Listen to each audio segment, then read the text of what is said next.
3 years ago today, WikiLeaks founder Julian Assange walked into Ecuador's embassy in London to seek political asylum. The Australian's been there ever since. If he leaves the building, Assange could be arrested and he fears eventually extradited to the US to face charges over the release of military documents which deeply embarrass Washington. Ollie Boyko brings us more.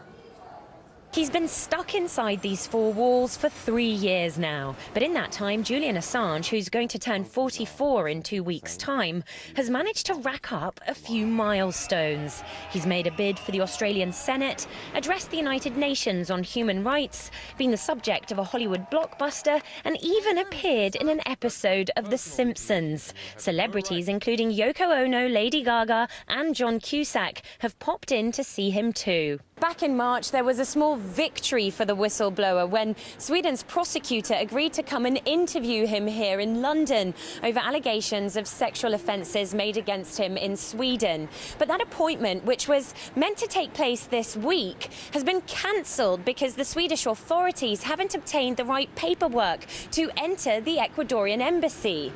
So his fate still hangs in the balance, and his daily life is limited to a room so tiny that he's likened it to living on a space station. He's said to get takeaway food delivered here on a regular basis, pizzas and sushi from nearby restaurants, and a personal trainer comes to help him keep fit. But last year there were reports that he's suffering from health problems as a result of never going outside.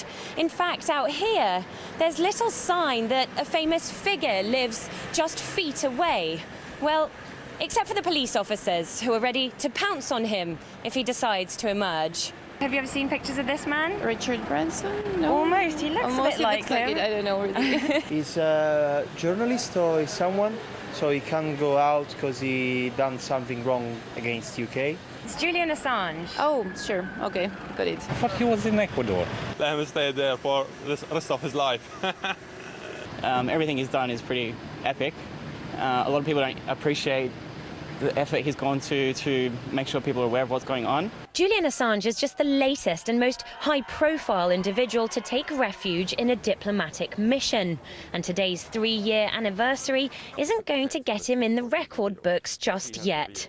Afghan President Mohammad Najibullah took shelter in Kabul's UN mission for 4 years, 5 months and 11 days.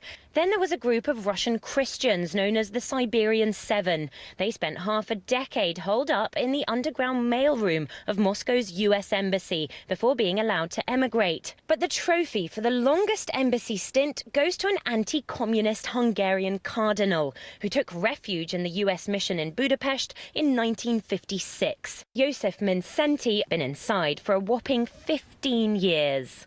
Last August, at a press conference that I attended inside the embassy, Julian Assange said rather cryptically that he was planning on leaving soon, but that he had no plans of handing himself in to the British police.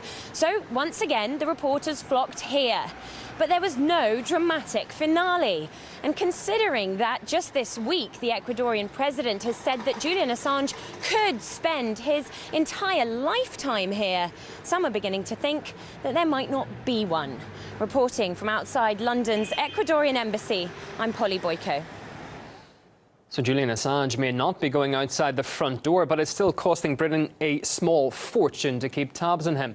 3 years of patrols have amounted to an estimated £11 million, from which nearly £3 million has gone to pay officers for working overtime. On a daily basis, just doing the sums, that equates to around £11,000.